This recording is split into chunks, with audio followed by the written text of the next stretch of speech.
Kebetulan kita dapat limbah kedelai rebus. Jadi bahan-bahan yang kami gunakan itu mayoritas menggunakan limbah dan tanaman sendiri. Nah, ini saya banyak dari petani ya Pak?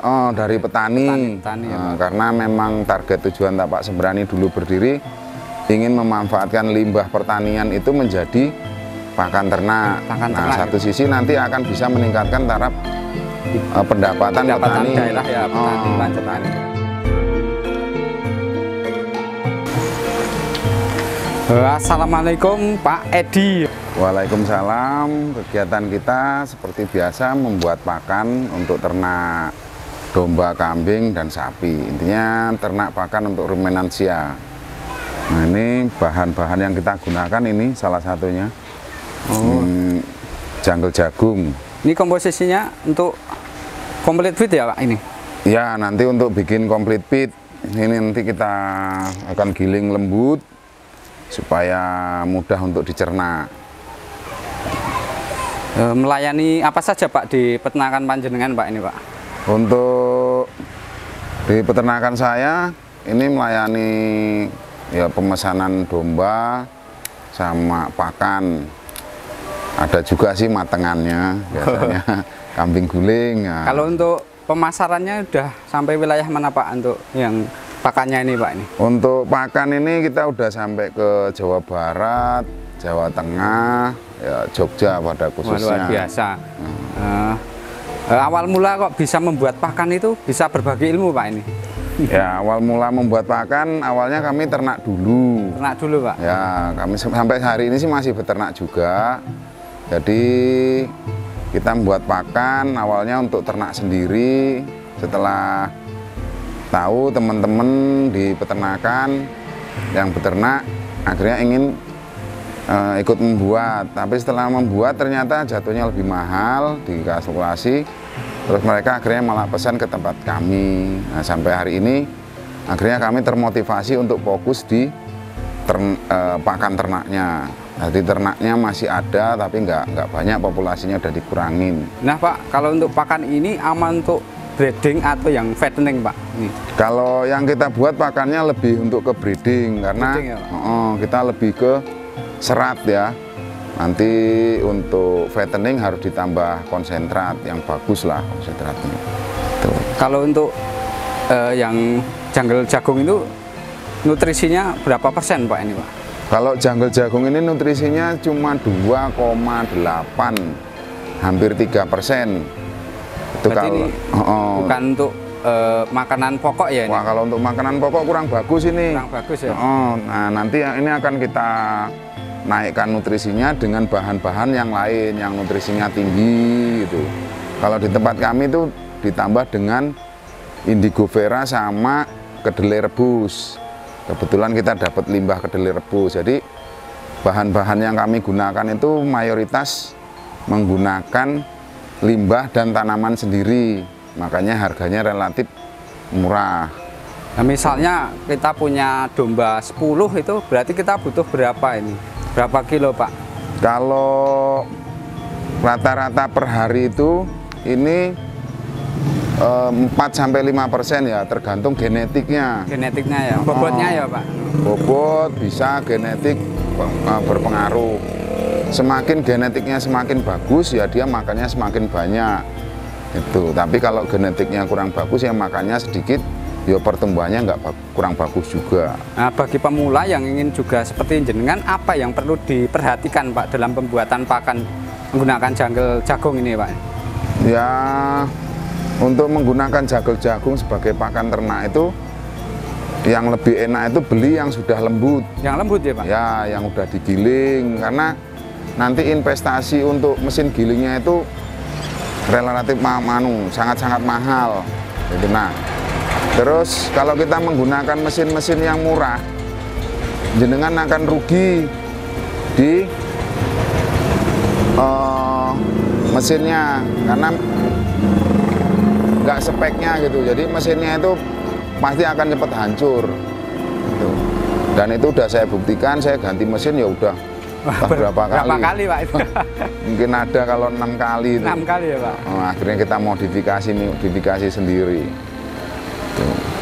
Nah ini berarti stoknya ini dari sendiri atau dari para petani-petani di daerah jenengan Pak ini biasa? Nah ini saya banyak dari petani ya Pak? Oh, dari petani, petani ya, Pak. Karena memang target tujuan Tapak Sembrani dulu berdiri ingin memanfaatkan limbah pertanian itu menjadi pakan ternak. Satu gitu. sisi nanti akan bisa meningkatkan taraf pendapatan petani daerah ya, petani gitu, yang tadinya ini luar jadi biasa ini Pak. Yang tadinya cuma jadi limbah, bahkan kalau buang itu kan perlu duit itu. Iya Pak. Nah, sekarang mereka nggak perlu buang, ngumpulin malah dapat duit. Wah luar biasa. Nah, ini itu sangat menginspirasi buat para peternak lah. Ya monggo teman-teman kalau mau belajar tentang pengolahan pakan gini, oh sangat-sangat boleh sekali, kami terbuka. Itu. Untuk alamatnya di mana Pak ini Pak? Alamat saya di Tapak Sembrani Tampam itu di Tambak Lelo, Tambak Rejo, Kecamatan Tempel, Kabupaten Sleman, Daerah Istimewa Yogyakarta. Kalau nomor HP-nya berapa Pak? Nomor HP 0821 382 944 91. Oke, nah bagi teman-teman ya itu mau belajar sendiri, silakan langsung menghubungi Pak Edi. Orangnya humble, baik, dan tulus kalau memberikan ilmu. Jadi cocok kalau bagi para pemula yang mau belajar di peternakan domba. Nah yang belakang panjenengan itu, nah ini apa Pak ini Pak? Pakan yang udah jadi. Udah jadi ya Pak ini? Oh ini yang sudah siap dikemas. Jadi jungle fit ya Pak? Ini kalau saya bilang serat komplit. Serat komplit. Bukan komplit ya, bukan komplit. Nah ini kan beda. Beda ya Pak ini? Nah ini kan jungle. Ini yang sudah diolah, digiling. Nah, jungle-nya udah nggak kelihatan toh. Iya. Nah ini karena jagungnya udah giling lembut.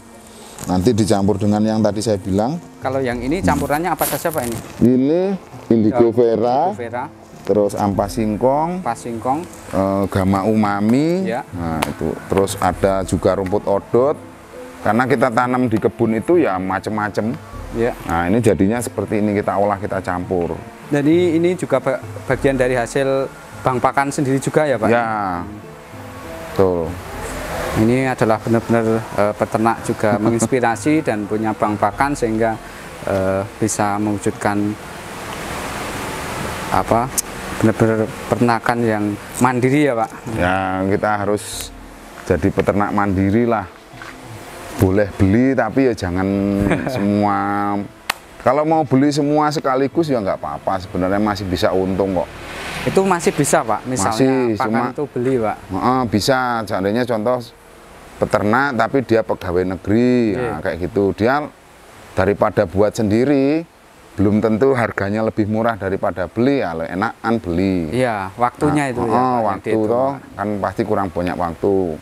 Terus pokoknya kayak polisi itu kan banyak teman-teman yang jadi dia punya toko, dia buka usaha ternak atau guru, banyak yang kesini. Yang aneh kadang gini Pak, tetangga saya itu polisi, dia harus menyewa, membayar untuk ngarit tiap hari. Hitungannya sebenarnya lebih mahal ya Pak hitungannya. Nah kalau seperti itu hitungannya akan lebih mahal. Iya, karena kosnya itu lebih banyak ya tinggi, Pak? Iya. Terus yang didapatkan kan pakannya kurang cukup. Iya kurang cukup Pak. Akhirnya dia selain dia membayar upah tukang ngarit, dia akan beli lagi konsentrat. Ya luar biasa.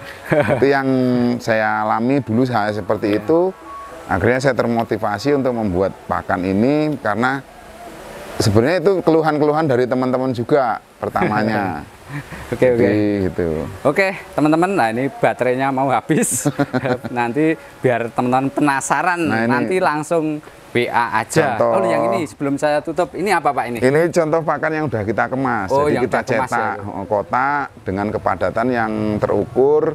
Jadi dia awet untuk disimpan sampai 6 bulan bahkan sampai 1 tahun. Wah luar biasa. Oke Pak, ini karena baterainya mau habis.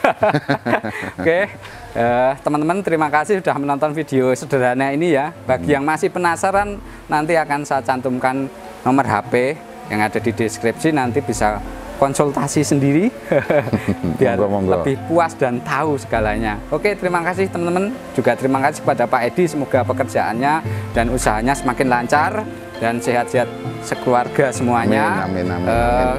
Cap Farming mengucapkan sekali lagi terima kasih buat teman-teman yang udah subscribe, like, dan komen di channel kami.